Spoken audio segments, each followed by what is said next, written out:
All right, everyone. The Baker Fairburn Hockey Show is live here on Wednesday, April 30th, 2025. Thank you, everyone, for hopping in on this lovely spring evening in Western New York and wherever you are. I don't think everyone, Matthew Fairburn, that watches the show is in the Buffalo area. For their sake, I hope they're not. It hasn't been exactly seasonably warm lately, but we have a lot to talk about tonight. On your way in, we are going live tonight on, of course, YouTube as always, as well as over on Twitter. Hit that like button on your way in.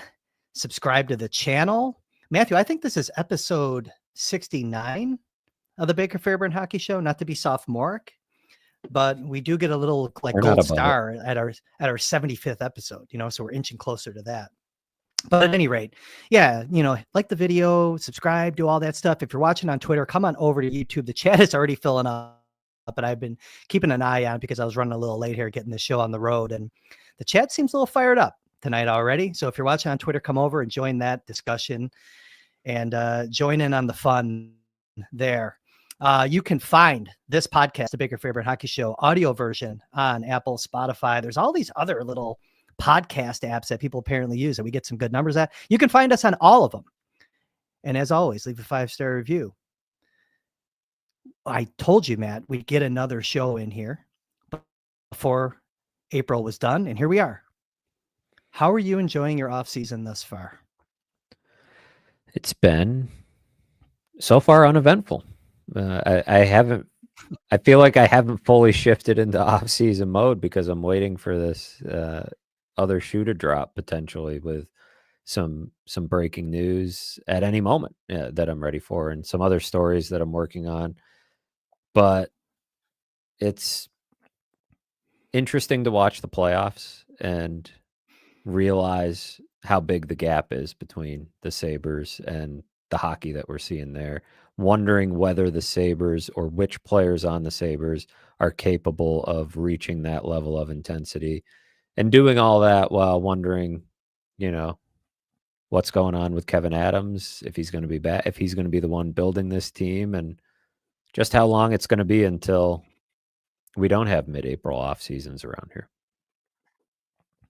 Well, the rumor on the street was that, and let's just jump right in. I was actually just asking the question about like, how's life, because it's been a couple of weeks since we were on here, but you're just wired for hockey, so I guess let's just jump right in because we do have a couple of things that we want to talk about. Want to kind of get into the season autopsy and just kind of take a look at some stats and see if kind of the tricks match the eye test. Like, was this team as bad statistically as they looked on many nights this year? Also want to get into maybe this little salary cap discussion. You wrote a piece this week on what you feel is kind of a baseline of expectations for what Alex Tuch's next contract could look like. That works into a salary cap discussion. I think we'll get into that. But yeah, but first, I think we should begin with kind of where you were going. With the rumor on the street was that the meeting that Kevin Adams alluded to with Terry Pegula was either going to happen late last week or early this week.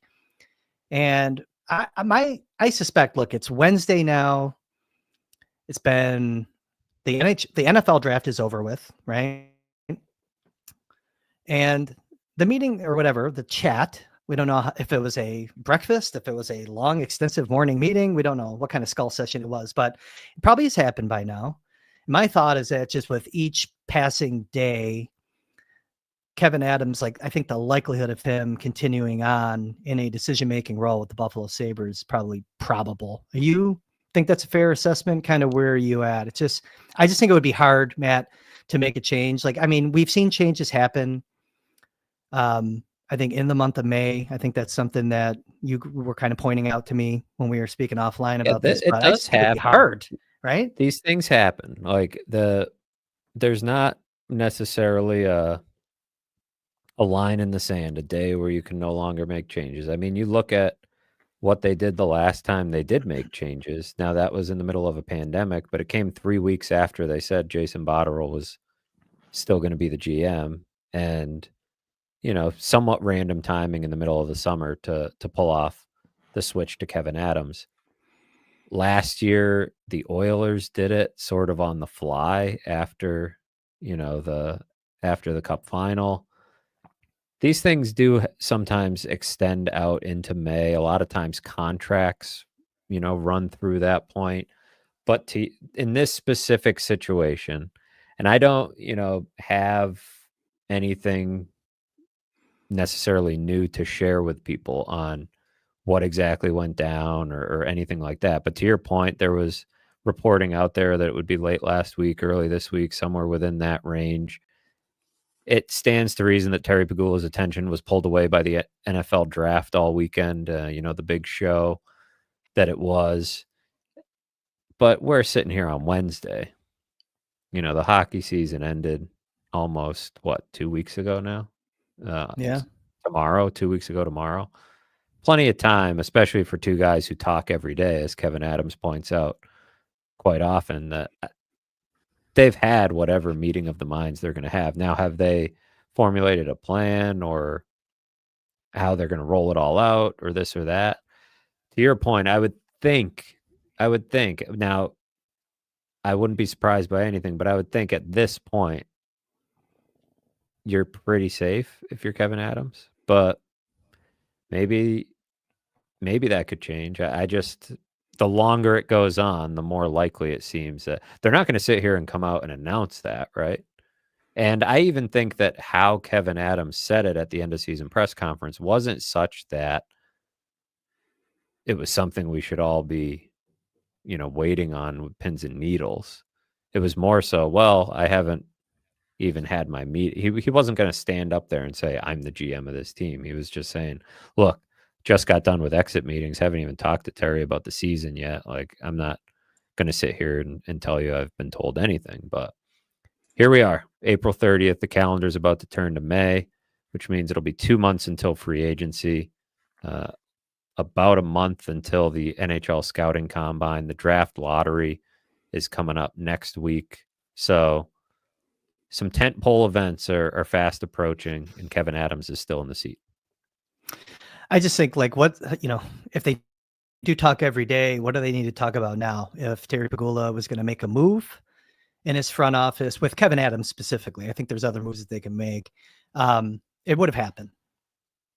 I just think that that's kind of how it goes. Like, what do they really need to talk about? Does Kevin have to go in there and really sell to save himself, or what? Right? That's kind of my thought process behind with each passing day. If there's no news, and then it's good news for Kevin, and maybe bad news for people that don't want him in that chair anymore, in that office. So yeah, I guess we'll see what happens. I mean, the chat, is all fired up, and it's been like this really for a large part of the season as well, about the assistant coaches and things like that. That's the move. There's at least one move to make there, maybe more. That's my expectation, that's where we see some moves. I don't see a president of hockey operations coming in or anything like that. I'd be shocked. Would I like to see it? Yeah, I think so. Would I like to see more brains there in the think tank? Of course. But I don't know. More to come on that. We're all just speculating at this point anyway. So when we know, you'll know. Or maybe you'll know first, to the people listening, right? I guess we'll see on that front. So Matthew, to your point about the playoffs, yeah, the intensity that you see on the ice, it does look like a lot of these teams are playing completely different league than the Sabres are on many nights anyways. Early on, I think it was the first, couple of nights of the playoffs, I texted you and I'm like, man, just look at these guys hitting, look at the speed, the intensity that they're playing with. Are there players that the Sabres have on the roster that would thrive in this environment? And I think there's maybe a couple, but it kind of blends into, these are the things that we're going to be thinking about as we get deeper into the offseason and future episodes, as we kind of throw out ideas on how to reshape this team. And just right there, though, like, is there a name like that jumps out to you? I think there's an obvious one, but like, are there others like that you can see that the Sabres have on their roster that would be like those guys, those leaders, those guys that would set the tempo, the tone, besides the obvious one, which I think is, you agree with, Rasmus Dahlin, like beyond Dahlin, who's like set up to be a playoff pressure performer? Hard to say, because we haven't seen it with a lot of these guys. Alex Tuch has been there, and I think could rise to that level. of play. I think Zack Benson has it in him. The feistiness, the compete, the dirty goals, all the stuff that you see night in and night out. I think he just needs to continue to grow and physically mature, but mentally it feels like he's already there playing that style of hockey more often than not.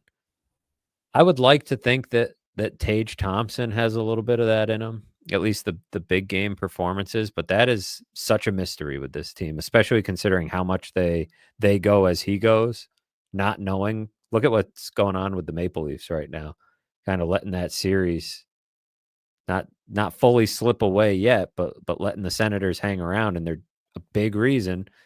Same thing we talk about every spring is that their big time players aren't putting the Senators away, right? They're not showing up in these biggest moments. So to have that hanging over your head on a player like Tage Thompson is kind of nerve-wracking a little bit, but I mean, baby steps, right? You got to get the team to the playoffs before you worry about how guys perform. I think he would have some of that in him. He's got, I think, the right head for it. Beyond that, I mean, I don't know that there's another. I mean, Byram went on a deep cup run, but he was a young kid. He kind of, got to blend in on a really good Colorado team. Zucker has been around and could be a solid playoff player. McLeod has a little bit of experience, but as far as that intensity, the physicality that you're talking about, Clifton, I guess. But again, you're talking about kind of a role player, a third pair defenseman. Greenway, if he were healthy and could hold up, could probably bring some of that. But it does underscore, you have to think too, a little bit of a tangent here, but when they started building this 4 or 5 years ago, depending on where you want to draw the line in the sand, Adams started 5 years ago, but it feels like they hit the reset button a year in because plan A didn't work year one, obviously. And did they build it? Did they not see where the league was going? Because a stat that I saw that was interesting about the Panthers is they lead the league in dump-ins. And they are a forecheck heavy type of team. They will hit you. They will play nasty. They've gone to 2 straight Stanley Cup finals and have the Tampa Bay Lightning on the ropes. And the Sabres built a team heavily reliant on, at first, and still to an extent, rush offense, speed, really creativity, I guess, on offense beyond, not being able to necessarily play that grinded out game. And now here we are. They're trying to almost change it on the fly a little bit with finding guys that fit Lindy Ruff and all this talk about, the struggle they had adjusting to him. So beyond all of the other errors that we've talked about with Kevyn Adams, you wonder if the overarching strategy has just been totally off in terms of building this thing. A lot of east-west in the Sabres this year. And it's funny because they have the speed to play more north-south, but yeah, I think that, just kind of going through those players in the way that you just did, it kind of shines a light on the problem with the team. Not enough playoff tested guys. It's hard to answer the question because many of the guys haven't been in the playoffs, or if they have been, they haven't done so in several years. And yeah, it's going to be a big theme for this offseason. But I like your Benson answer. Just because I think that he has the mentality, the mindset. We've called him a little rat, piss pot, prick, whatever you want to say about him. I think that's what you need. You look at some of these games and some of how the tides, like how the tables have turned in some of these games, spend those guys a step up, whether it's a Tom Wilson or just another guy that just is always in your face. Those seem to be those X factors in these games that can kind of flip a series. Benson's a guy for me that I think as he gets more mature down the line, hopefully the Sabres can be, for the sake of this fan base, can at least get into the playoffs. Because frankly, getting into the playoffs would almost be like winning a cup at this point for this fan base, just getting a damn playoff game, but I think Benson's going to be a big part of that if they can ever get there. But the reason that Benson's kind of a good jumping off point as well into the kind of let's pop the hood and do a diagnostic check of the numbers to match the eye test with the metrics, because Zack Benson had a really good season this year. When you look at the Sabres numbers, Benson, what I had written down for him, and I think why it's important. And this gets lost a lot of times in the discourse about Zack Benson, because I think that people just want to say he's too young, shouldn't have been here, and just on that premise alone will dismiss his value. But when you look at his numbers, led the team this year in Corsi 4. Again, I don't care if you like it or not, he led the team in shot attempts generated, 55.73% Corsi 4 percentage. His expected goals for 54.87%, again, led the team. And he was third on the team with 54.9, we'll call it, scoring chances for. The only two players ahead of him were Oslin and Rosane, and they were only here for like 8 games each. So he made every line that he was on better. I know we've said that before, but again, this is like a kid who's really moving in the right direction. And I wanted to start the whole discussion there. You mentioned him as like one of these guys, but I just really want to shine a light on what he did this year for this team.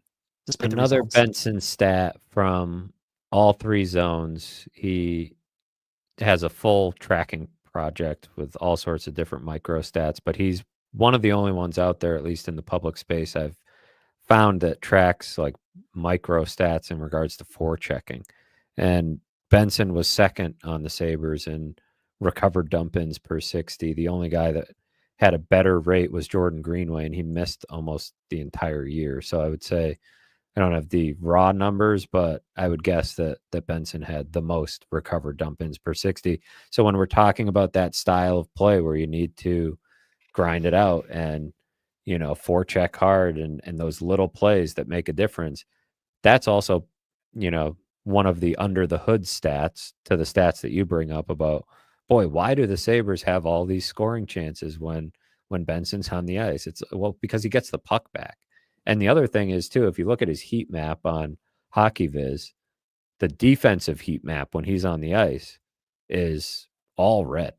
Like teams are all blue, whatever it is, whatever the bad color is for the offense. Like they play good defense and really limit chances when Benson's on the ice because he doesn't make mistakes often in the defensive zone. It seems like when he made mistakes, there was trying to do too much at the offensive blue line or in the neutral zone somewhere when a dump in would have been fine. But he is the type of player that they have not targeted enough of in their drafting and in their signing of veterans until maybe recently they tried to correct that with some bad signings, be it Obey Cubell or Sam Lafferty, who were supposed to bring a little bit of that. But maybe Consta Helenius also adds some of that element, but I don't think he's going to be quite the full picture that you get from Benson as far as forechecking and being a total pest out there. I think he's got a little bit of it in his game, but different he's position, not as much of a player. dog, though. Yeah, right. And Benson is that guy. So should he have been here right away? I don't know. Probably not. I say that in the sense of you should have built a better roster so that he couldn't just take a job as easily as he did. But he earned it based on the roster that was here, and I don't think his development has been negatively impacted.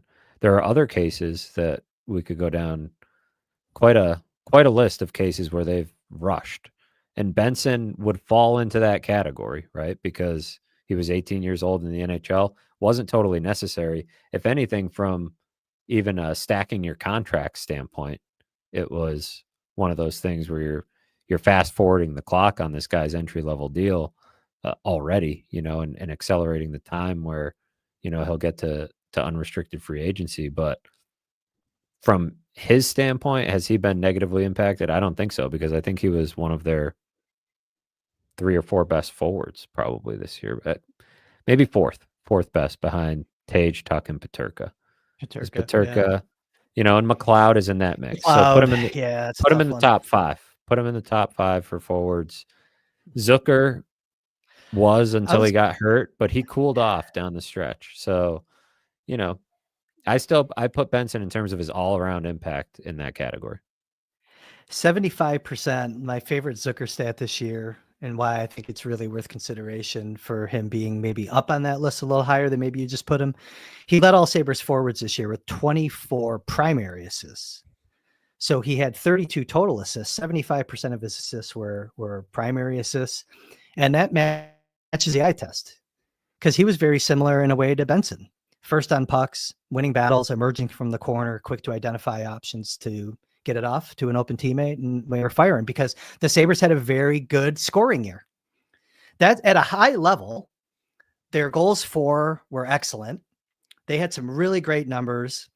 They were really cashing, I think it was 10th in the NHL, 3.23 goals per game. So like not elite, but definitely not near the bottom where they were because they gave up 3.5 goals against per game, which is near the bottom. I think third from the bottom of the NHL. But they had a really good shooting year. They scored goals. I've never seen a team as out of rhythm as the Sabres have been the past couple of years. Like when UPL was on his run in 2023-24, the rest of the team was crap. This year they're scoring goals and their goaltending just fell apart. Their overall save percentage, their 5-on-5 save percentage was just the Achilles heel for this team. They wasted a really good scoring year, didn't they? They wasted a year that was not just a good scoring year, but a scoring year where you would say they scored more than expected, right? Oh, Their shooting percentage was really good. So did they get lucky? I think to an extent. Anytime your shooting percentage and your expected goals are that out of whack, there was some good fortune on your side. Do the Sabres see more backup goalies than most teams in the league? Probably. Do they get more off nights from teams because they sleepwalk coming into the KeyBank Center? Probably. But they also have a few players on their roster, mostly Tage Thompson, who his shooting percentage is always going to be really high, right? But high, and he's going to create a little bit of a gap between your expected and your actual, just because he is that good of a finisher. So it's like, is this an elite finishing team, or did they get really fortunate in that department, and will it come back down to earth? Because they have a way of really patting themselves on the back for certain things around here.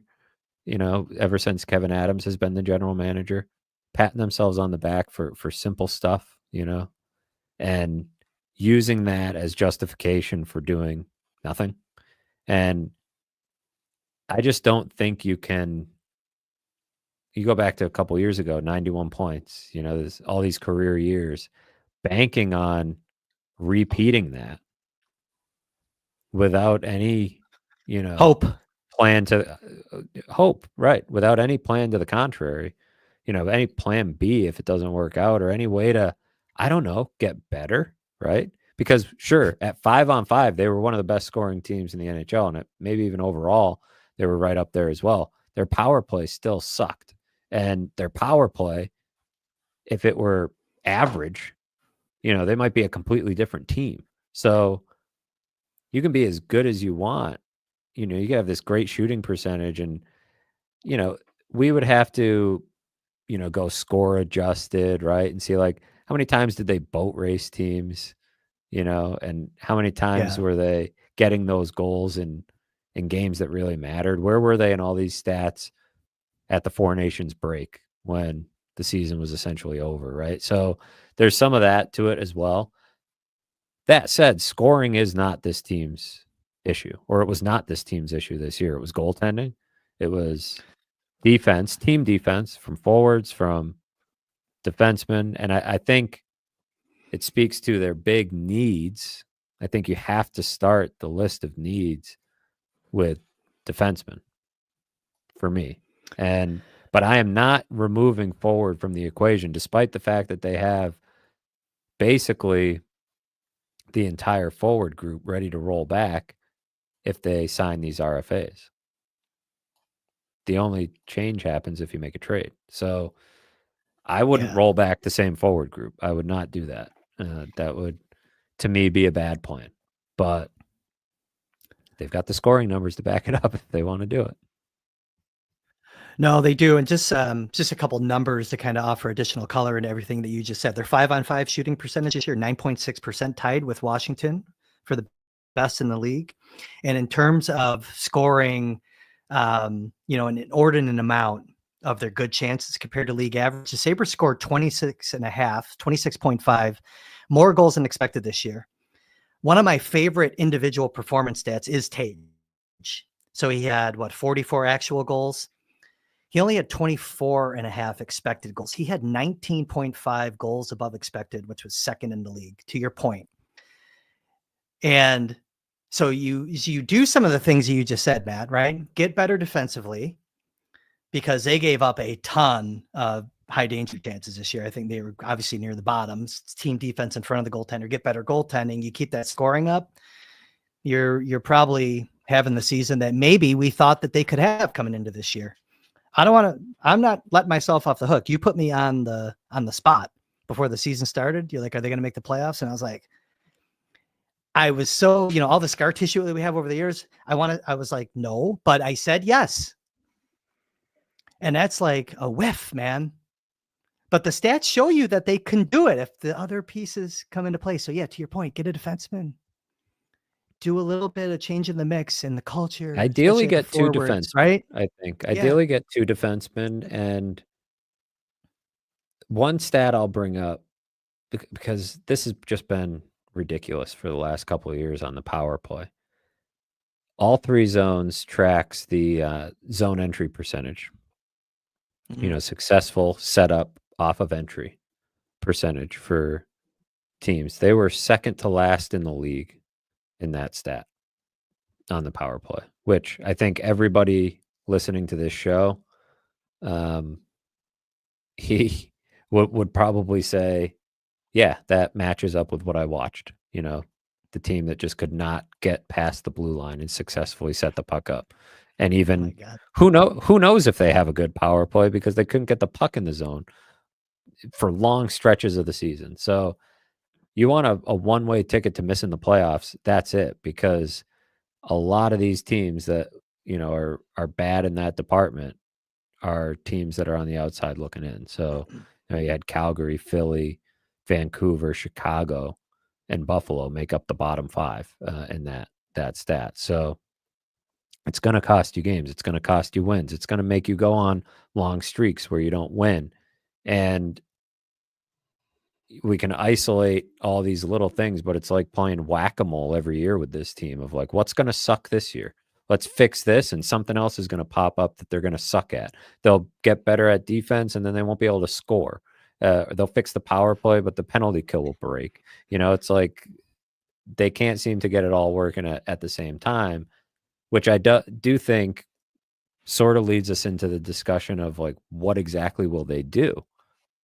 Where do they, as they've had these skull sessions, the meeting of the minds, what are they seeing?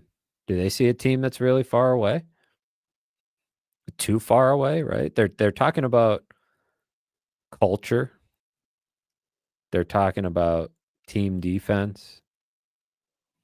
Those are probably the number 1 and 2 things that they're talking about. Maybe a touch of leadership sprinkled in, right? Team toughness, all kind of team toughness. Thank you. Falls into the culture bucket, maybe, But those are the 2 big talking points right now. And I think those are correct, but what does that actually mean, right? And I think when we get into the salary cap stuff and some of the roster decisions they have, we'll see.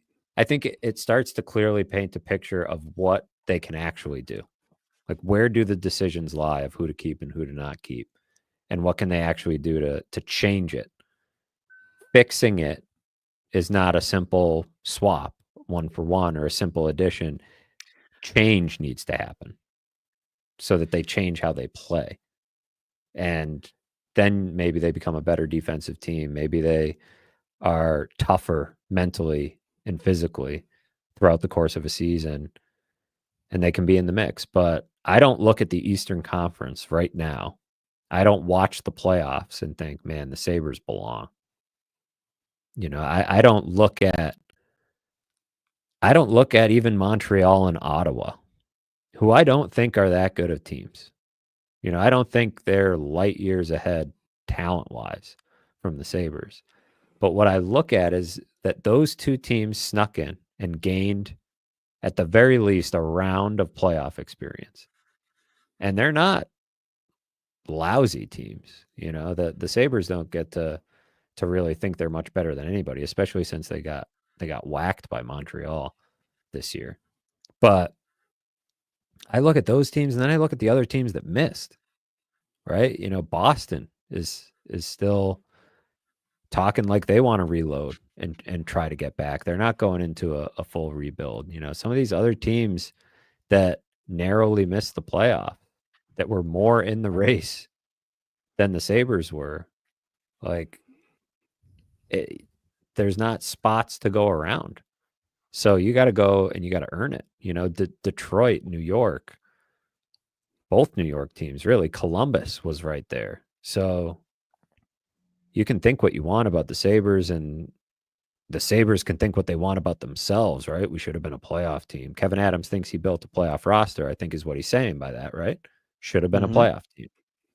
Well, I think there's a lot of evidence that says that's not the case. So hard decisions to come here, and not exactly there's opportunity to do it, but it's gonna take some skilled general manager maneuvering. Which, long pause. There. Like Colorado, for example. Right. Well, I'm just thinking, because I made a note, just looking at what Chris McFarland did in Colorado this year, reshaped everything midstream. It takes balls to make those moves. And you had a 13-game winless skid, and you didn't really make one move there, right? So it's there's a lot of work to do, not just on the ice, but it sounds like off it is what you're saying. So no, it's kind of funny though too, watching, it's a copycat league, and Kevin said he's going to be watching the playoffs. What do you think he's seeing? When he watches Florida dumping in, we just talked about the zone entries, right? Well, one way is start throwing it in. Need Brandon Bean to call his podcast. Yeah. Marty Dorfler. No kidding. I'll talk to the Beaner, but we'll get to him in a second, because I started another Brandon Bean comment earlier. But you don't have the bodies right now. You have Krebs, and you have Malenstein or Malenstein, whatever they want to call him. But even if he wanted to attempt to play copycat hockey and start playing that more dump and chase and go bang and all that, you don't have the you don't have the personnel to do it. You don't, which I think speaks to my biggest critique, I think, of Kevin Adams, is the lack of vision, the lack of a coherent plan. Because while there are similarities to how Lindy Ruff and Don Granato wanted to play as far as being a rush attack team, there were significant differences too. So you built a roster around one idea, and then changed coaches to a somewhat dramatic shift in terms of things he was going to emphasize, traits he was going to emphasize. I think it's fair to say that physicality and toughness weren't, necessarily the top of mind traits for Don Granato when he was building his team. But those are important traits to Lindy Ruff. So when you make these knee-jerk kind of switches, right, back and forth across, it reminds me of NFL teams that switch back and forth between dramatically different schemes, right? Yeah, and all of a sudden 4-3 and 3-4 on D. Yeah, right. I got to get my pieces for Rex Ryan's defense now, because these guys were Jim Schwartz guys. It's never mind the fact that Mario Williams had 15 sacks or whatever the hell the year before. Yeah. It's well, he doesn't fit the defense. So you have some of that problem here. And now it becomes a question of how dramatically are you going to implement some of those changes to it? What does culture change really mean? And how deep does that go? And we can transition at this point, I guess, into the cap picture that they're looking at, which is, I think, by my math, about 23 million in space. If you look at Puckpedia, it says they have 21, and it says they have 18 players, but they're counting Ostlund and Roseanne. and I'm not really prepared to do that. So I send them down. I add their cap hits. You got 16 players, $1 million 23 each, million yeah. in space. You've got JJ Peterka, Bo Byram, Ryan McLeod, Jack Quinn, Jacob Bernard Docker, Devin Levi as your restricted free agents. Is there one I'm missing off the top of my head? Tyson Kozak is a restricted free agent as well. And James Reimer is an unrestricted free agent. So that's 8 guys right there. Long story short, without getting into a contract projection on every single player, if you go, roughly 7 on Peterka, roughly 5 on Byram on a bridge, roughly 4 more on than half McLeod. right there. Yeah, okay. Yeah. Okay. 4 on McLeod gets you to 16. Bernard Docker, somewhere between 1.5 and 1.8. AFP has him at 1.8. AFP has Devin Levi at about 1.4. Call Quinn 1.5. If you're going to lowball and just maybe give him a take it or leave it type of thing. Mm-hmm. You're right there pressed up against, you're in the 21 million, 23 million range right there. If you throw Tyson Kozak and like an $850,000 salary into that mix, there's your team. You've got your 2 goalies, you've got 14 forwards, 7 defensemen.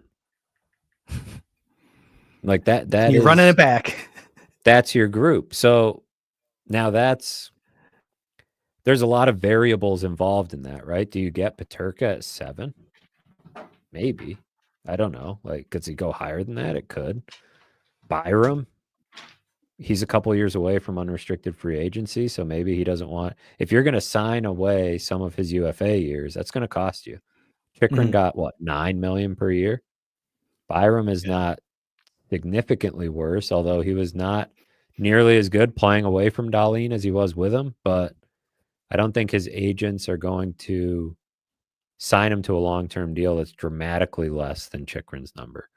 So I bring all this up to say, if this isn't the year that you spend to the cap, then you don't get to say that you have no, restrictions internally. There's just no way. Especially because that cap space is accounting for $4.4 million of dead money from Jeff Skinner's buyout, which also doesn't really compute too much, right? That you didn't spend the money when you had it, and now it's going to hurt you when you kind of need it. Again, the planning, the being able to see the a few steps in front of you, see through the fog, right? And that, to me, when I go through the math and look at everything, I say they absolutely need to trade at least 1, but maybe 2 significant pieces. Now, like Matthias Samuelsson at 4.25 or 4.2, whatever he's at, that's a number that if you got it off your books, gives you some wiggle room. Connor Clifton at 3.3, if you can get that off your books, gives you some wiggle room. There's 1 year left on that deal. I mean, Samuelson's got a lot of years left, but I still think would have some trade value. I think you could get something for him. All of that buys you some wiggle room if you really want to bring back all these other guys, but it feels like one of those guys has to go. One of Peterka or Byram really feels like they have to go. Or you're trading somebody that's already signed. Power. You're not trading Tage. You're not trading Dahlin. I would say Power, Norris. If contract talks get messy, maybe you start to open the door on Tuch. But I even think you would let him play it out because he's just too important. If you lose that player, I don't know that you can even fathom the playoffs next year. But it becomes a lot of tough decisions, and stuff that's going to require some shrewd GMing that we have not yet seen. So from Kevin Adams. So I don't know. And there's sweeteners too, by the way. There's roster spots too. There's sweeteners. Jack Quinn could be a sweetener if another team believes that they could, take him to the next level by putting him in a better situation, and maybe he gets more, his health improves. I think there could be a team or two out there that believes that they can do that with a player like that and leverage his skill set and insulate him with the right players that he's maybe not playing with here. Which creates more maneuverability on your roster. My prediction, Matt, is that it's actually, I know a lot of people think they're going to run it back because they play better at the end of the season. I don't think so.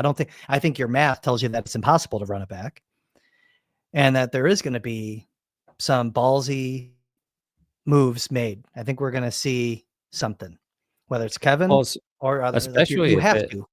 I think either way, if it's Kevin, if he's back, you got to think he's like, he's desperate a little bit, right? He's like, this is my last chance. I got to go down swinging. I've got to do something. I've got to really, like, why not be bold when it's, the last crack at it here? If it's somebody new, you would think that, that's sort of the type of personality that they're looking for, some bold action, and they're going to make changes because it's, new GM looking at a roster, evaluating things, moving things around. So either way, it feels like that will be the case. But Jack Quinn is a good one to bring up as one of these RFAs, because to me, we had a question from Christopher. Am I wrong for thinking Quinn played his last game with the Crest? He feels like he's number one on my list, I think, of guys that you have to look to trade. And I know his value is not high, but I'm looking at spots, not just roster spots, but roster spots in legitimate roles, and diversifying the skill sets that you have in those big roles. And his is one that I think I've seen enough of.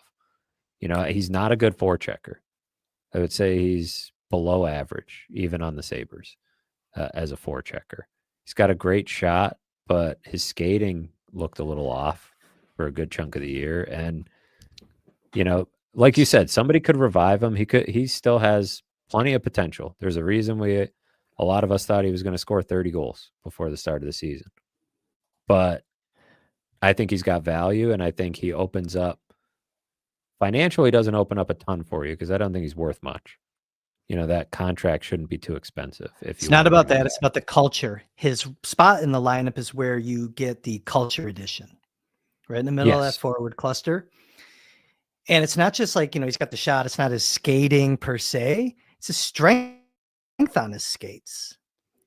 And when you get the culture in there, that's where you get the guy that maybe has a little more foot speed, but also hits. Like if you're looking at Krebs and Quinn's the obvious one that you maybe dangle, because there's still some upside there as well. And Krebs really showed some value to the team this year. The stat that I love, and I think it's the same stat that you cited in a piece recently. You know where I'm going with this with Krebs, right? Krebs is in like elite rat asshole territory this year. Third on the team with 136 hits, led the team with 70 penalty minutes drawn. And he was 9th in the league in penalty minutes drawn. And when you look in like when I say he's an elite company there, it's guys that fight more than he does. Matthew Olivier, Tom Wilson's in that bucket. I think maybe like one of those bigger lunkheads from like Florida is like up there, I want to say. But like he's in, like you're looking at all these guys, say, oh yeah, I can see that guy drawing a lot of penalties. And then you see Krebs right in the middle of it. And not the strongest guy, but you know what? If you want to start dumping the puck and going and hitting guys, he'll probably do that more. If you change up schematic and like he has value and that creates a culture and sets a tempo. Quinn, not really feeling it. Not really seeing it. He doesn't forecheck. He had fire before the injury, though. He had a little bit of fire when he first came up. It's kind of like Cousins. Changed. Somewhere, something got unplugged in a circuit board. And it just went away. I don't know if it's a confidence thing, kind of like we theorize a lot with Cousins, but something wasn't right. But to your point, you can't wait. And that's, you can't afford to wait. And another bad year and his value starts to really tank, right? Because what? Is he going to be 25 in January? I know he's Oh, he's a September birthday. So it's JJ, I think, who is a January birthday. So he'll be 24 in September. So yeah, you wait another year and somebody's buying his age 25 season. And at that point, when you're 25, you are who you are. You hit A your lot of prime. times Yeah. as an NHL player, or at least there's a clear picture of what you could become. And I just feel like too many of these, when we've talked about adding a top six forward or adding, to the middle six, it's like there hasn't been enough room in there to get somebody who can actually play a meaningful role.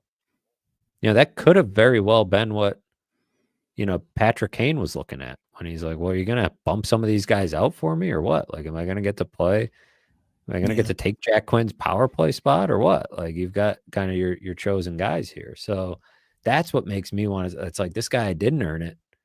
This guy did not, with his play this year. I just was probably the most disappointing player on the roster for me by far. And you don't have time to wait around. So that's a guy that certainly if it's a sweetener or if it's even, I'm not against thinking that you can get, make him the centerpiece of a deal. And you don't need to get, a Marty Necas level trade out of it. Get a Zucker level player, but use Quinn and prospects and picks and figure something out. Like, I think you can do that still. And maybe I'm wrong about his league-wide value. Maybe it really tanked this year, but you've got to use that market inefficiency that I think you have working in your favor, which is the rest of the league looks at Buffalo players and thinks it's just a Buffalo problem. Like, that's a legitimate. No, I'm telling you, that's a legitimate thing to exploit. I think even Dylan Cousins, right? Getting a Josh Norris caliber player back. Now he's damaged goods, kind of like Cousins was, right? His value wasn't super high, but Dylan Cousins at $7 million to still be valued the same way Josh Norris is, who really, he just needs to stay healthy. Nobody really questions the player when he's healthy. That was, I think, looking at it and saying that's just a Buffalo problem with Cousins. And that time will tell if that's true or not. But I think you can get the same type of thing with Quinn. And I think that's the thing where whoever's the general manager has a lot to work with here. I mean, Quinn is the most diminished of those assets that we've rattled off. But of what you would consider the guys that you would think hard about trading, probably Peterka, Byram, Quinn, Power. You throw those four, I guess, into the bucket.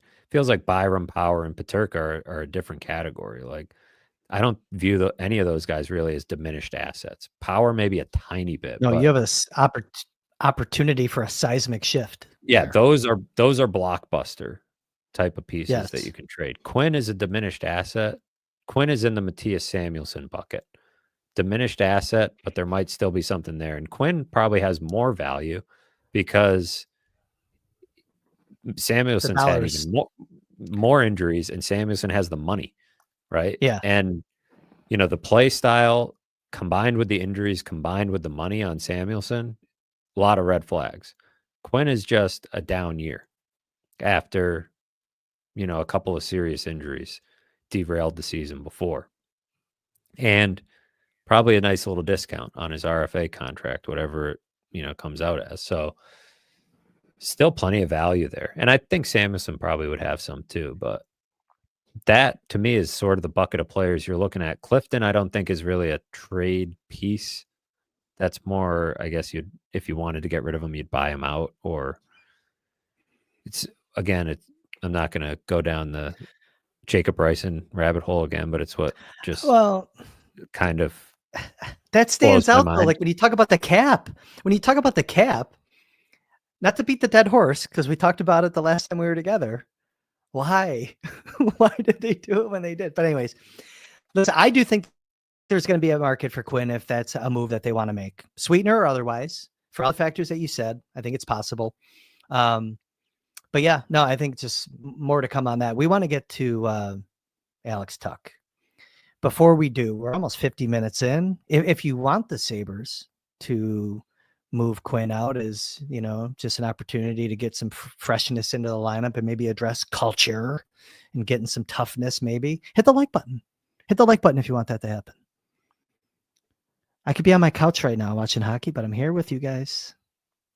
Hit the like button for me and for Matthew. Matthew's doing all the heavy lifting tonight.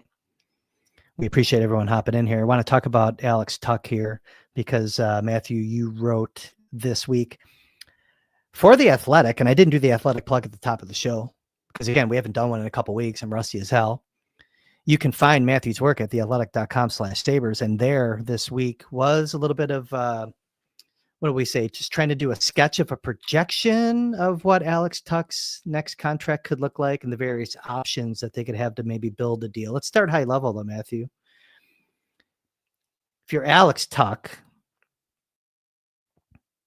how are you approaching this negotiation when the floodgates for negotiation can open on July 1? Negotiation can even begin before that. I don't think there's anything stopping them from talking. I'm sure there will be some conversations had. Some have probably already taken place.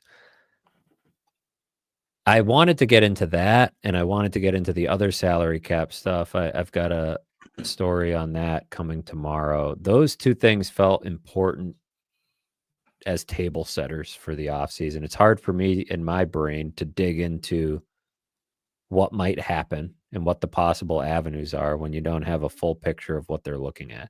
And Tuch is a really big piece of that, because whether or not you sign him, you're talking about, I would think, somewhere between 8 and 10% of your salary cap in the first year of his deal. So there's a lot of questions with this. Like, will he want to sign? Is probably number one, given how things have gone, how disappointing it's been for him. I'm sure that he hasn't been able to play playoff hockey with the Sabres, given how excited he was when he got here. Will he want to sign? I think is question number one that will linger over the whole thing. But it also gives him a hell of a lot of leverage, because I see a lot of people that, if you want to do the contract projection, right, a lot of people are going to try to find that sweet spot of like, what's a good deal for the Sabres here? Well, I wouldn't go longer than 5 or 6 years, right? He's going to be 30 in the first year of that contract. You can't go over 5 or 6 years. To which, if I'm Alex Tuch, I would say, well, then why am I signing this?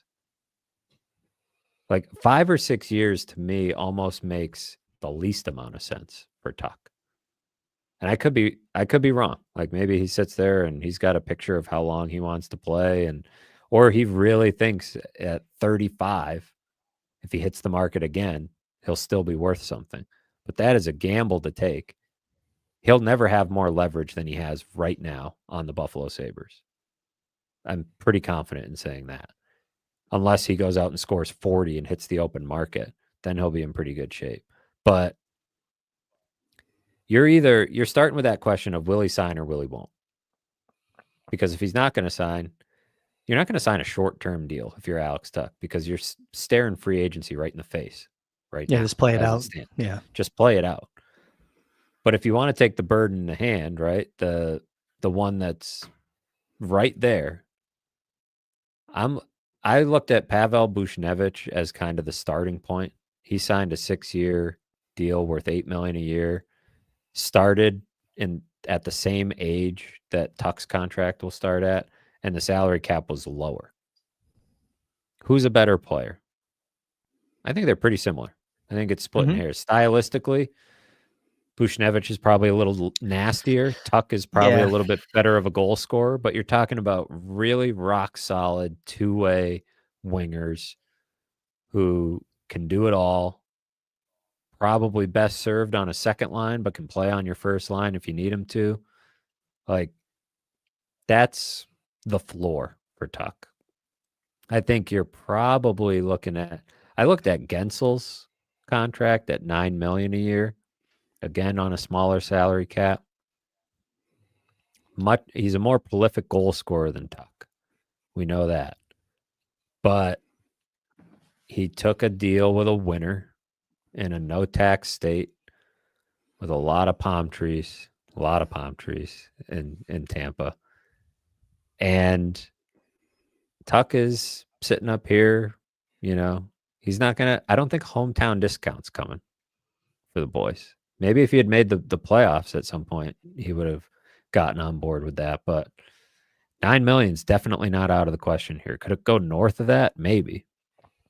Could it? But I think what I was trying to think more about was total value. And I'm looking at like a 60 million total value. If I'm Tuch, is kind of what I want, especially with the rising cap. If I'm signing away years of my career, signing away opportunity, another crack at free agency or whatever, 60 million is probably the number. If I'm trying to financially maximize what I can do, and why wouldn't Tuch do that? He played on a discount really for, not an intentional discount on his part, obviously, right? But, yeah.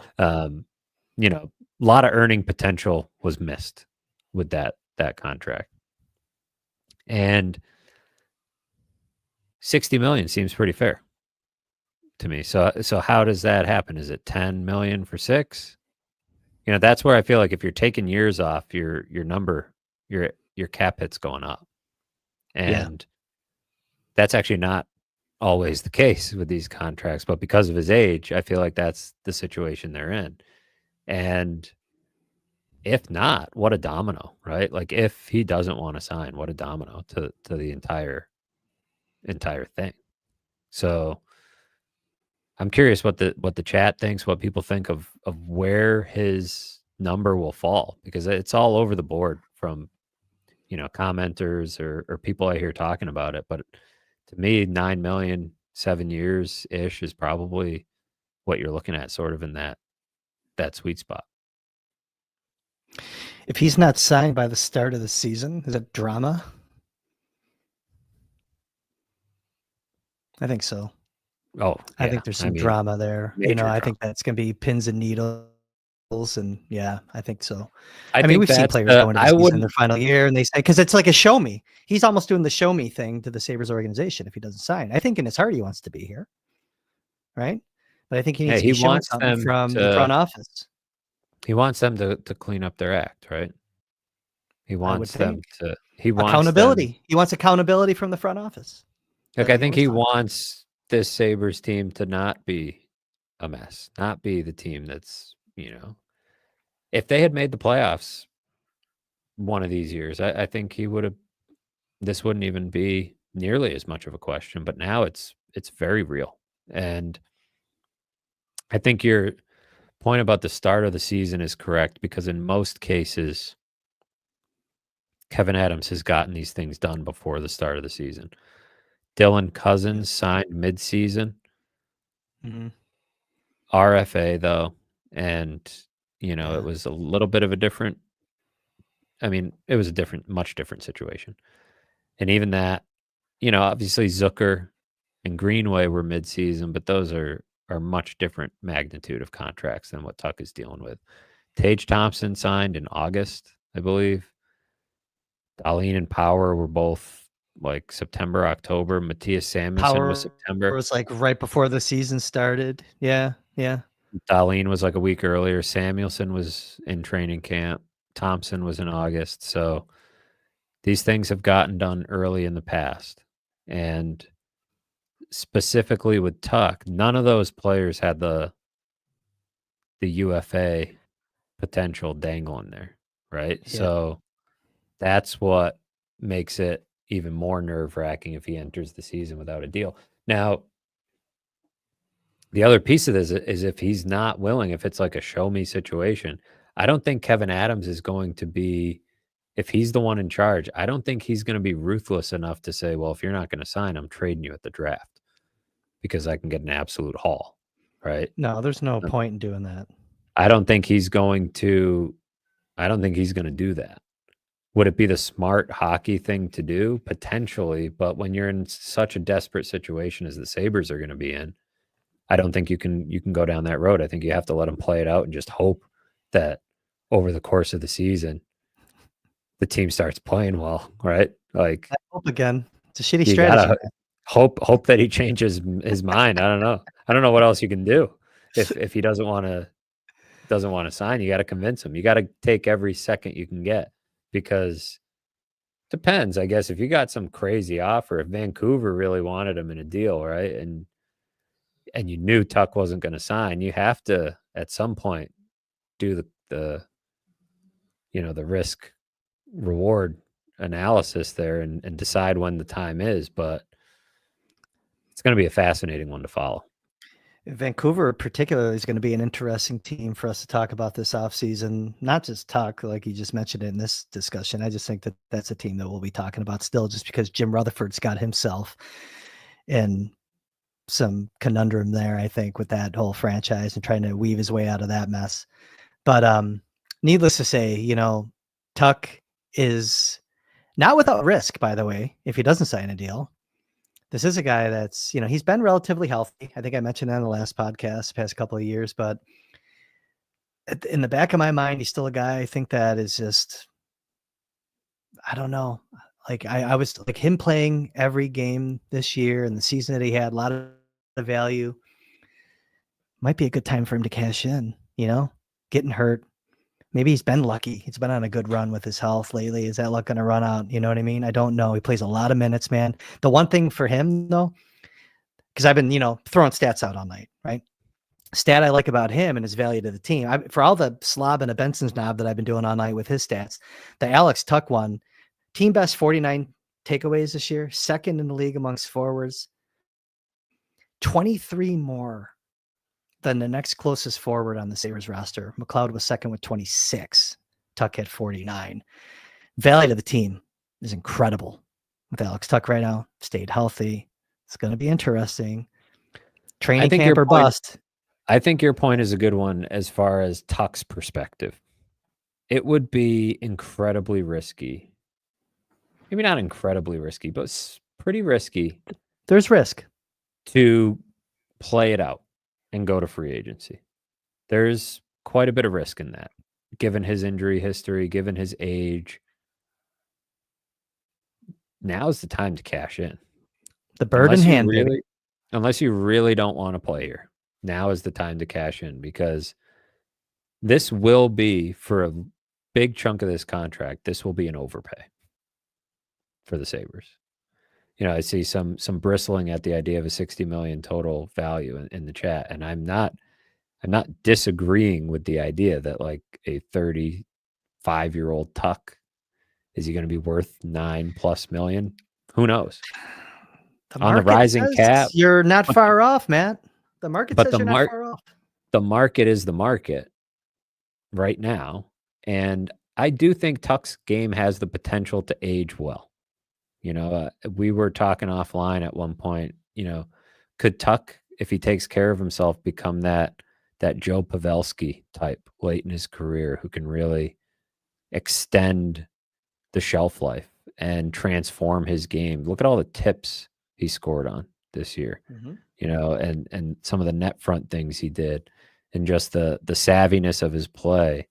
So, and from a veteran standpoint, culture setting standpoint, could he age that way? Maybe. I think his body has taken a beating at times. And, as you've brought up, he does get injured quite a bit. So if I'm Tuch, I am personally taking the best offer I can get from the Sabres before the season starts. That's what I would do. And I understand that, maybe he wants to win more, and that's fine. I would say the two are not mutually exclusive. You can sign the contract, and if it's really not working out in a couple of years, a new GM might want to trade it anyways, right? Yeah. So it's not, the idea is that he's signing the rest of his career away, as we've seen in Buffalo many times. That's not always the case. So it's not one or the other. I would take the money. It's more than likely going to be a significant amount of cash. Yeah.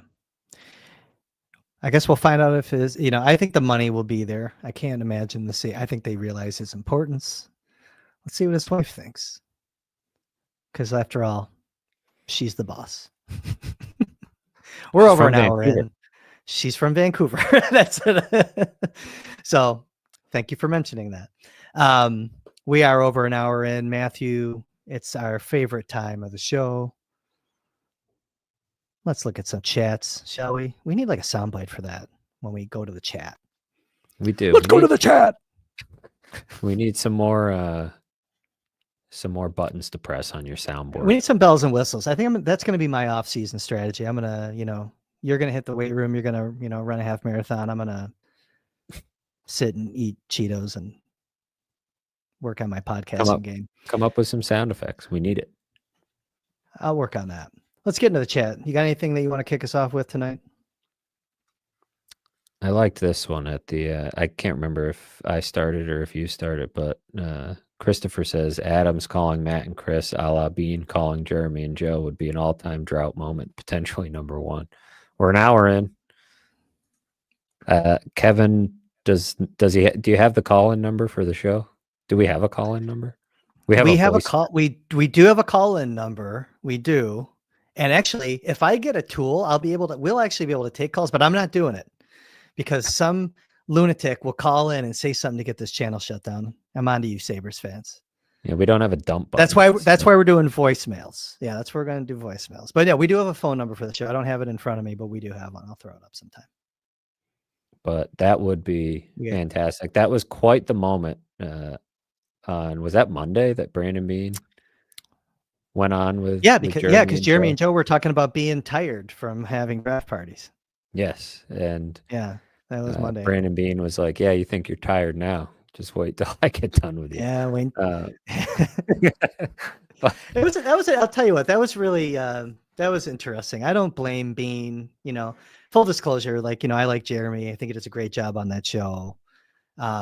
Joe too. I pick on Joe every now and then, but I mean, they have a show to run. But I love the fire that Bean brought in the moment. Good. I thought it was good radio. I thought Jeremy handled it man. well, yeah. And it ended up turning into a pretty good back and forth.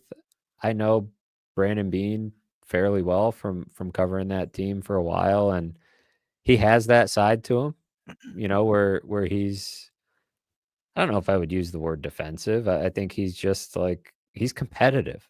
And so I'm amused at times that you think man, it's just a radio show, or it's like you're the general manager of the Buffalo Bills. You're winning all these games and you're about to have, some time off here in about a month. What are you so worked up about? But that's how he's wired, right? He's super competitive. What I found interesting about it actually has very little to do with wide receivers or radio or anything, is it wasn't that much different than the tone that Kevin Adams had in December. It's amazing what winning gets you, right? Kevin Adams, I think, was a little more defeatist, right?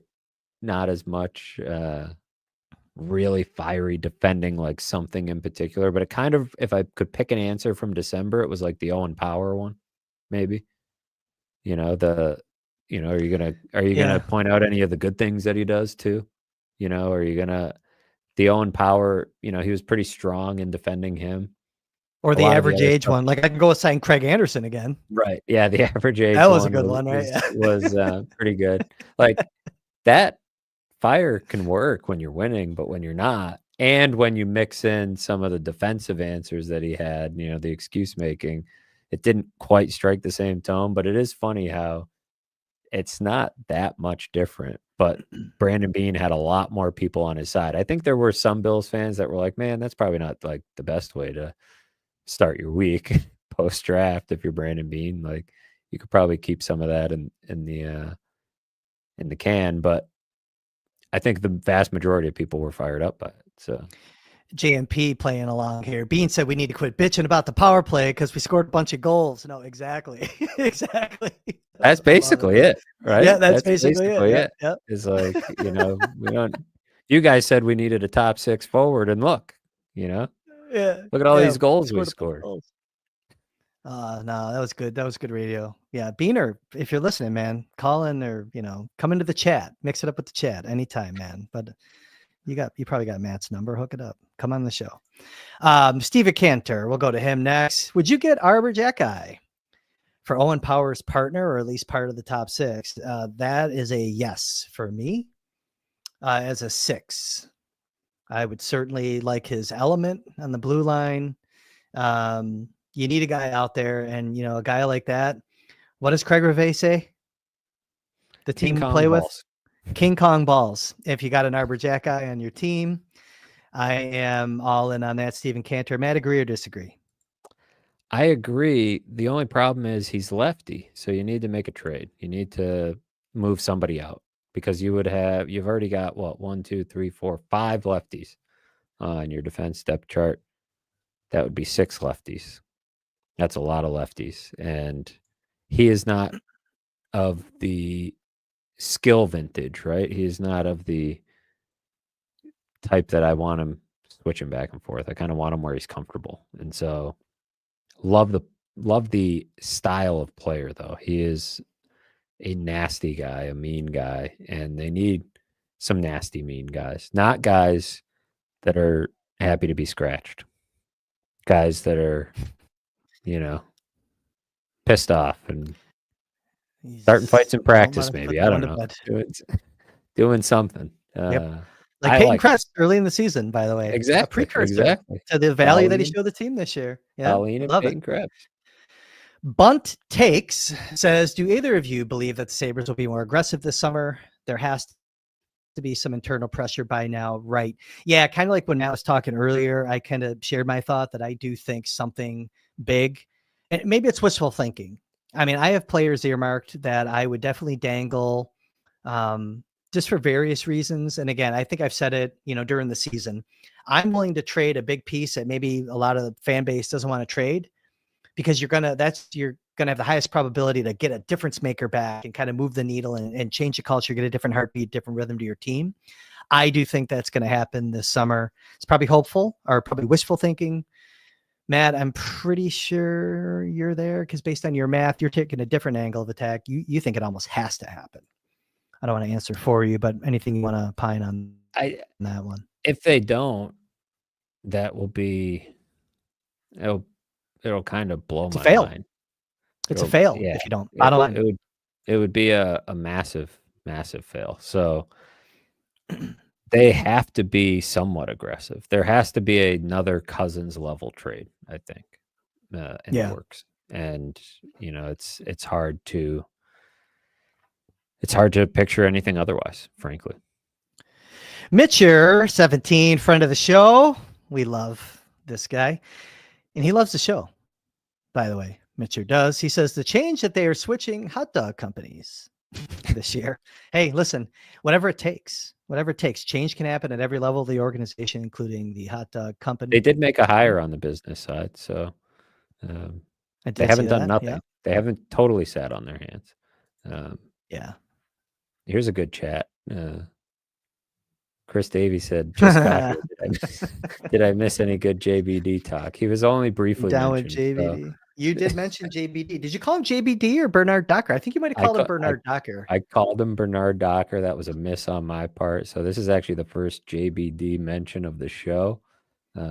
Thanks to Kris for calling that out.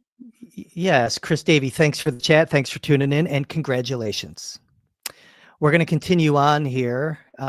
Christopher mentions, and I'm kind of going in order of how I started them. So we're going still back over an hour is when this chat came in, about an hour ago. Christopher says, I continue to manifest 2C Evgeny Malkin.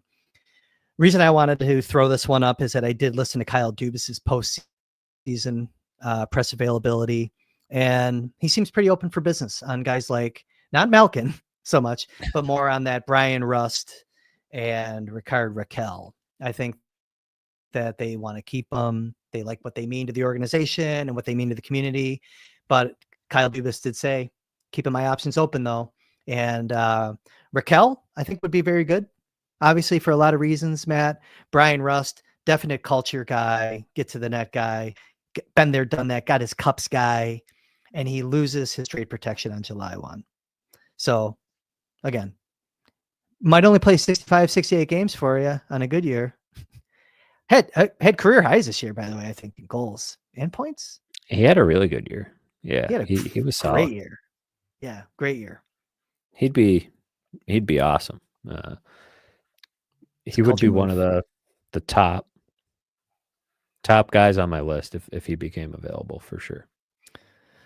So Christopher, I didn't want to kind of piss on the Malkin thing. I love the thought. Listen, I mean, yeah, get a guy, give me a guy that's been there, that can lead these young guys into the rest of their careers and hopefully a playoff appearance next season. I'm with you, but maybe it's a different option there, especially if Pittsburgh is still eyeballing some of the Sabres' younger players. Check win. What do you want? I'll let you throw one up, Matthew. Let's see. This was a good call out by David Dietz when we were talking about who could go and who wouldn't. He mentioned Lafferty. That, he said that's a guy that was not as advertised, which is absolutely accurate. And that's $2 million that would help, when you're up against it. But more than the $2 million is probably the roster spot. He had like a pocket of maybe 5 games where he started to look like the guy that they thought they were getting season at the end of the year. But I'm going to need more than 5 games for $2 million. So absolutely a guy I'd be thinking about, moving out to open up some space, open up some cap. And so there's little things around the edges they can do to create some wiggle room just as it's constructed right now.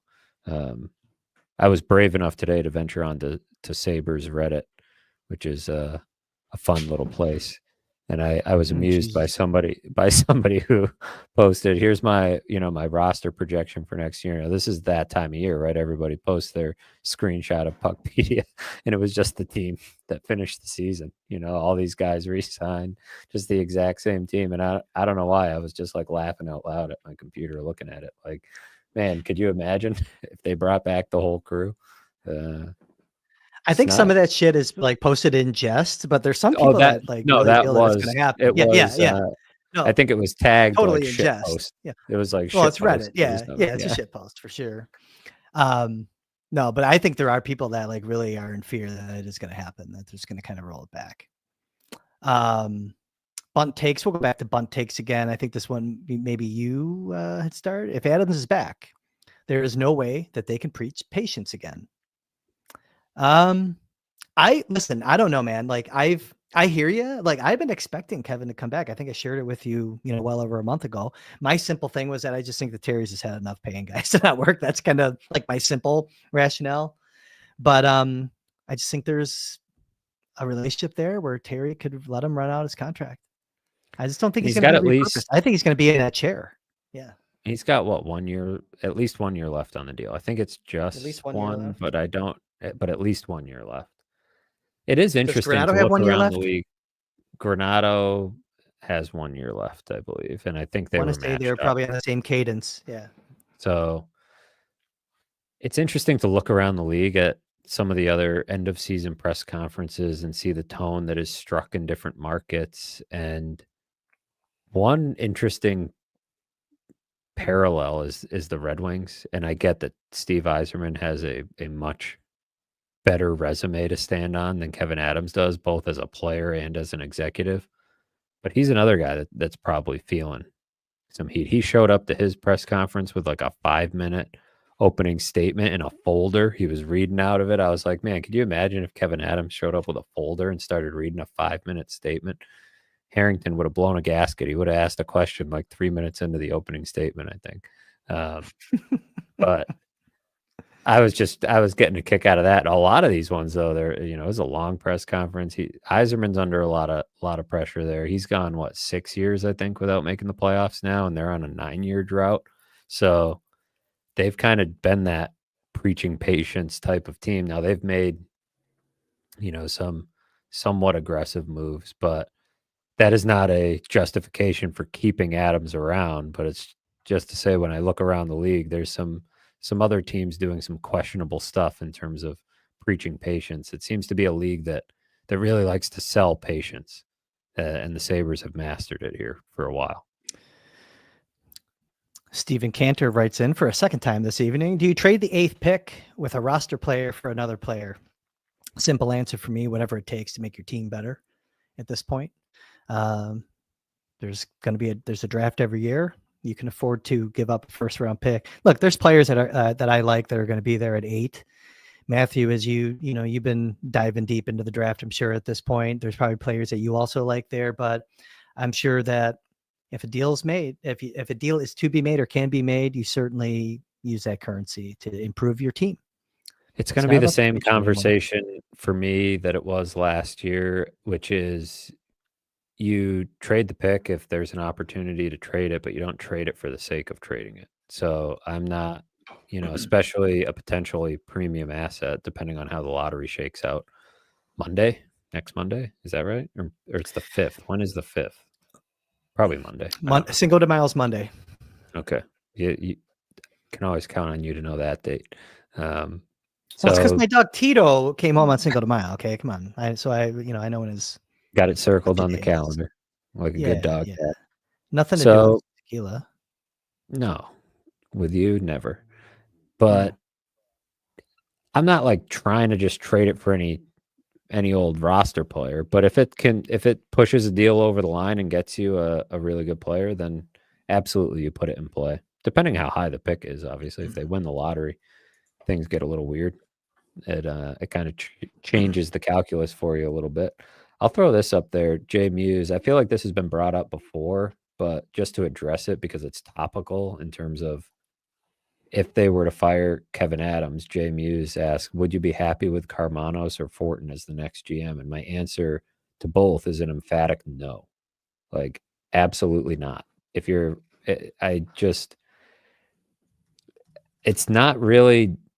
It's not necessarily anything against either guy long term, what they could become in this profession, but I'm not interested in somebody that has been in there trying to fix it and been unable to fix it. So to me, it would be more of the same. If you're firing at that point, you might as well stick with Kevin Adams and completely clean house if it doesn't work out, right? Which you could argue is what they should be doing right now, is cleaning house. But if you promote one of those guys, then what? How many years do they get? And I'm just not interested in that. I got to do a self-serving prospect comment here, David Dietz. And I'm glad you brought this up because I'm for a couple of reasons. One, I did have Mariala on the show sheet, kind of have some notes on him that I just want to convey here. And Miedema, there has been a gentleman in the chat and in the YouTube comments all year, and I haven't been reluctant to answer, but he's been asking about Ethan Miedema, and that's Neil Kennington. I think Neil's here in the chat tonight as well. Neil, I've been seeing your questions about Miedema. Here's how I approach this like prospect stuff. Okay. Like if I think they're going to sign a guy, I will say it. If I don't think they're going to sign a guy, I want you guys to pay attention, at least for whatever it means to you, to what's not being said, because I've been doing this a while. I've gotten feedback from players that have gone through the system where I was maybe a little more rough. It impacts them. And I've just elected to not be, they're kids. They're in a work development program. And in the past, I've said it on Twitter and it impacts the guys and I don't like it. And you could say, well, yeah, that's like, who cares? Well, it's part of your job to tell us. It's an election that I'm making. I just want to be clear on that. But I'm at the point now with Miedema. Here's what happened with Miedema. Miedema, and I've said it on Prospect Avenue when I did those this year, and I may have mentioned it here as well. Miedema made strides in his game in the 2 years since being drafted. There were times that he showed a power forward game, but he didn't do it enough, and he didn't have enough snarl, didn't have enough bite. He didn't do anything to separate himself, in my opinion. He ended the season poorly. He always left you wanting more. Do I think they're going to sign him? I do not think they're going to sign him. Okay. Can they? Well, I have the benefit of his season being done now also for a little bit, and they haven't brought him into Rochester. That's another indicator. Okay. But I just want that to be said on Miedema. I just think that he, for me, didn't do enough. Didn't do enough, whether it's skating game, snarl, whatever, like I just said. So with that said, though, and I hope you guys respect that, by the way, my position of I don't want to be tweeting, I will not sign this player. I'm not comfortable with it anymore. I'm a 50-year-old man. I don't have kids, but if I did, I wouldn't really appreciate it if my kid was, trying to achieve his dream and some asshole on Twitter saying you're not going to hit your mark. You know what I mean? Mariala, I'm not sure yet. Okay. So there's been rumors Now, there's some careless podcasters in Finland that have already tied him to 2 teams in Liga. He was going to go to Tampere. He was going to go to Karpat. He hasn't signed yet with any of those teams in Liga. He was recently in Finland's national team camp. Finland's playing, so that's for the World Championship. And they put together their roster. They just had kind of this infusion of NHL talent that have come in. And Marjala is not going to be playing in the Czech. So the Euro Hockey Tour, the final event is next week. He's not going to be playing for Finland at the Czech event for that. Society's probably not going to play at the World Championship. Maybe things open up now. Marjala would have an opportunity here, but he can also wait. As everyone knows, signing rights expired June 1st. Maybe he's making an election to go and pursue NHL free agency with another team. Maybe he has designs on playing elsewhere. I have reason to believe that the Sabres like him and want him. I don't know if they've offered him. Player development staff still met with him every week, reviewed his game, believed he was ready to be a North American professional next year. So the fact that he's not signed maybe leads you to believe that he is maybe declining, or maybe he just wanted to be done playing hockey for the year, to sit down with his agent and decide what he wants to do. He still has a month. So we'll see. I don't think him not being in Rochester is an indication that he's not signing just yet. Does that make sense, Matt? You kind of following along? So that's where we're at, those two. Kind of on the World Championship thing, we know Tage is playing. Ukko-Pekka Luukkonen looks like he's getting squeezed out. They're going to go with Inunen. They got Saros and the kid from Färjestad. Emil Larmi is going to be their third goaltender for Finland. So it doesn't look like Luukkonen's going to play in the World Championship. And it looks like, well, we know JJ Peterka is not going to be there. Byram won't be there because of his contract situation. I'm not sure. We know Kulik won't be there because of the AHL playoffs unless they get bounced early, and he wants to go join. So it'll be a lighter year as far as World Championships, it looks like, for the Sabres. I just droned on for a good probably 3.5 minutes straight, and David Dietz has another part to his question. Let me read David's whole comment, because that's kind of how we should be doing it. Hey, Bakes, some prospect tech. No Miedema or Marjala, they gone? Kind of answered that. Second part was also Osborne as USHL Defenseman of the Year. Yes, nice accolade for Luke Osborne. Had a very good season for the Youngstown Phantoms. They lost in the playoffs. The season's done. He's going to be going to University of Wisconsin next year. He's the only freshman in their incoming class. They did pick up a defenseman in the transfer portal for Minnesota Duluth that might kind of eat into his playing time. But look, puck moving two-way defenseman had a really good year. Power play, needs to have his body develop a little bit, but he's got some pro tools, man. He's got the skating game, he's got the offense. We'll see. USHL Defenseman of the Year doesn't really mean a ton, like overall. There is a long list of guys that have won that award that haven't done shit in the NHL, and there's some that have. Neil Pionk won it. Owen Power won it. There's a couple guys that have won USHL Defenseman of the Year in the past. So, but a nice individual award for him. Well earned. 10 goals this year. A lot of power play points, but he was good. They had a really good team goals against average also and he was out there. He was a minute muncher for the Phantoms this year. So thanks for calling that out, Dave. Yeah, that is always nice to have a guy that you didn't pick super high, show a little bit more, kind of like Jake Richard, right? These guys that good teams, you look at the rosters of great teams. It's not all first round picks, certainly the first round picks are carrying the mail a lot of the time, but you got to hit some stuff in the middle rounds. We were texting back and forth today about, I was just going through some random stuff because people were bringing up Matthew Nyes. He was, all of a sudden there's this conversation in Toronto, right? Because Matthew Nyes needs a contract. Mitch Marner needs a contract, and Nyes, I think, is showing kind of his importance as a player. And Nyes is having an amazing year. And so I'm looking, being like, where exactly was this guy picked again? And sure enough, he was Poltapov, the Sabres chose, and then the Sabres chose Alexander Kisakov. Nyes went 59? 57, I think. 57 or 59, something like that. Certainly a lot of teams missed on Matthew Nyes, but the Sabres picked 4 players: Power, Roseanne, Poltapov, Kisakov, and only Power's in the NHL. We're, fans of Poltapov here on this show, of course. Roseanne, we'll see, but Kisakov has been an unfortunate, situation, I think.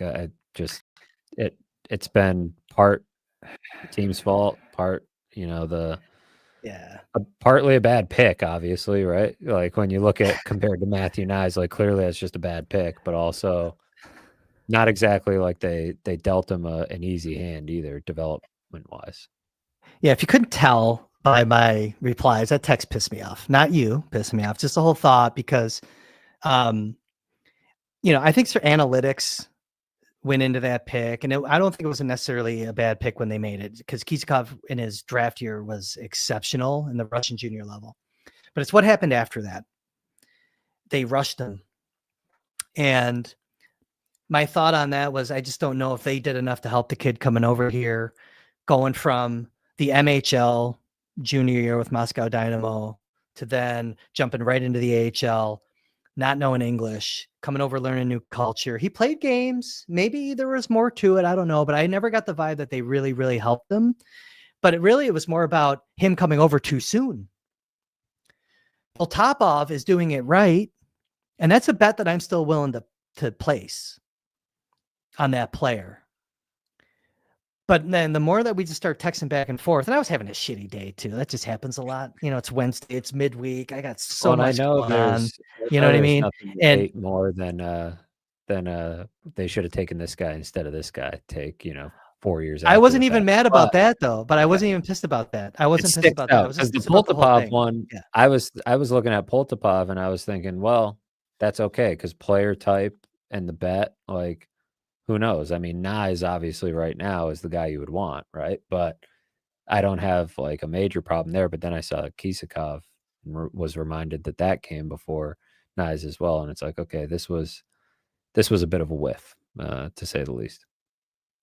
Yeah, I think so. I mean, he's going to go back and maybe he'll have a good career back there. And I doubt he ever comes back. And he got a nice signing bonus every year. I'm sure that made him happy. But he came over really soon, man. Nobody knew how to speak Russian in the building. I mean, kind of crazy when you think about it. This kid's like 19 years old or whatever when he came over. Nobody in the building knew Russian, so tough situation for him. It almost felt like he was sort of the one that helped them convince other guys to come over maybe. And I think it got easier for him when other guys were there, but they had him sitting out games for long stretches so they could get him in the weight room more. And yeah, clearly it hasn't worked out. I mean, he's not played a bunch this year, right? And no, he played 7 games or maybe 9. But no, to your point, like Seth, like to tell him even to go in the weight room or what they want to do, they were using Google Translate. Like, no, I'm not making a joke. No, yeah, they were. That's how they were talking to each other. And I've long been a believer, like, and here's the thing, like Novikov played in the KHL. He's a little bit more mature as a human being. He's already married. He's got a wife. Neuchev played in the KHL. So you're around men. You're taking it more seriously. I've mentioned it before, right? It's Komarov was over here already, in North America, right. So knows English. Yeah, Komarov, holy shit, did he get hit hard on Sunday? But like I was right hand. But anyways, I just think he could have stayed longer, and that's what got me annoyed. I do hate the could have had this guy, could have had Lane Hudson. That's the big one, right? I get it. Trust me, I get Lane Hudson's great player. I get it, but it's revisionist also. Rod asking about Tuch for Team USA. Tuch and his wife are expecting baby number 2 here sometime in May, so that was why he did not go. Otherwise, he would probably be over there for Team USA. You got a couple Cummings started in the chat. Yeah, I'll go favorite one or 2. Throw one more here because we're at an hour 34. I don't care. I got time if you do. I don't give a shit. I think this one is the sort of sums it up. Accountability from Kevin from accounting equals trading one of Quinn or Power, one of his first 2 top draft picks. He's already traded Savoy, his third. I think what interests me about the idea of accountability for Kevin Adams, because we know accountability truly comes in the form of, like Don Granato was accountable last year with his job. And, but how much sway will Lindy Ruff have, right, to convince Kevin Adams to move off of some of his previously held strong convictions for some of his guys?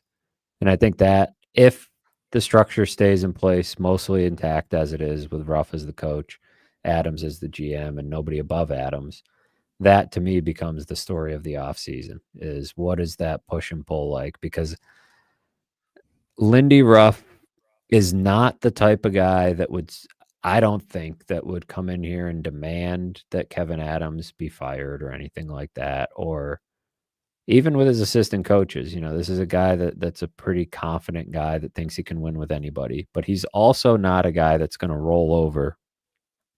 He was embarrassed by how this season went.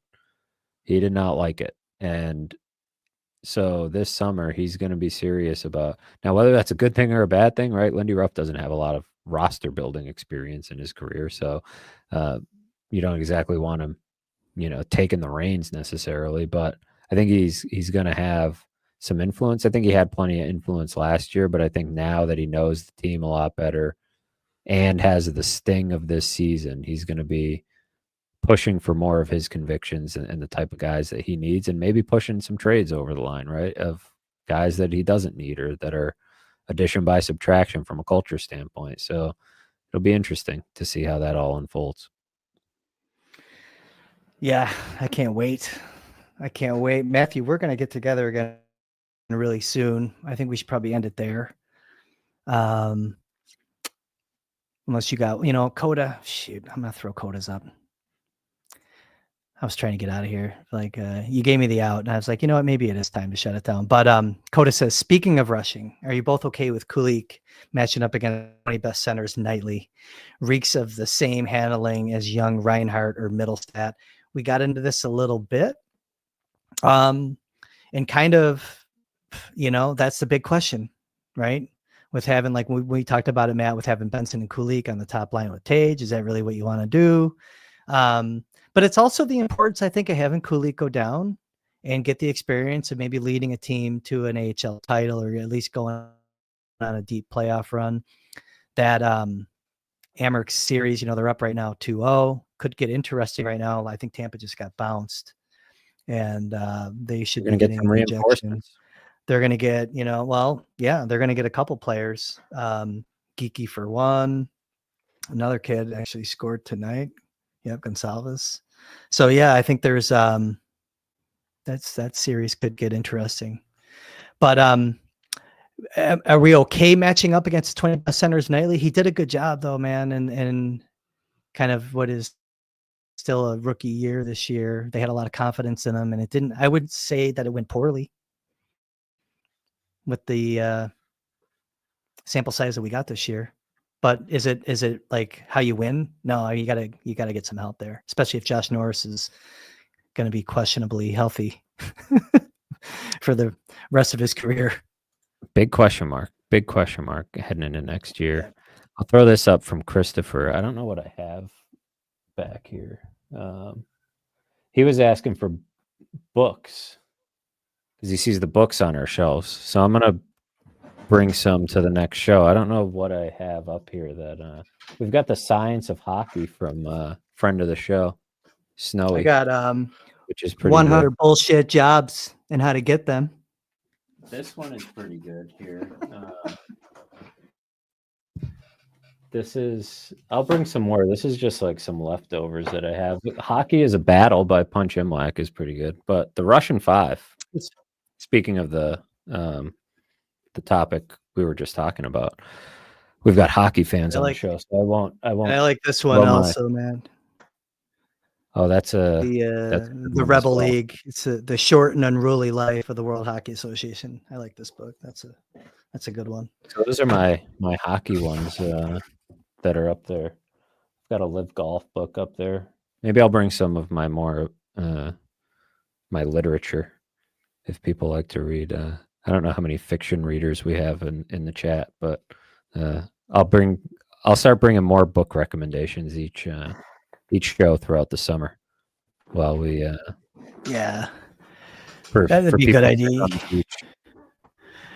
You're more, you're smarter than I am. You're more erudite. And I think your book, I have a lot of books in another room, like 2 full bookshelves. Probably read 4 of them, though, to be honest with you. They're just for show.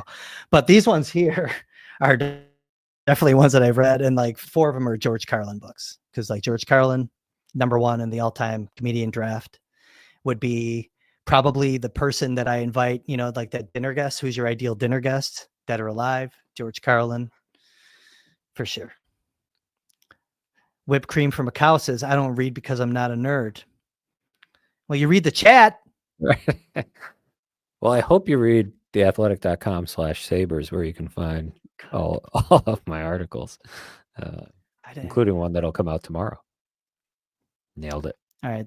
That's it, folks. Thank you. I didn't have to ask you to do your plugs this time, Matthew. You've got it. You got it. No, good segue. Good segue. Thanks for all the questions tonight. Apologize if we didn't get to your chat. I'm consumed with the conversation I'm having with Matt. It's a miracle that I started as many as I did tonight. For Matthew Fairburn, just to reiterate, you can find all of Matthew's work at theathletic.com/sabres. He's got some stuff coming up, I'm sure, tomorrow, like you just said, maybe some other nuggets here. We're going to be back very soon, talking draft, talking free agency, talking potential trade scenarios. We're geared up for the offseason. We hope you're along for the ride. Production crew, thanks you for joining us tonight, and so do I. I'm Kris Baker. We'll see you again next time.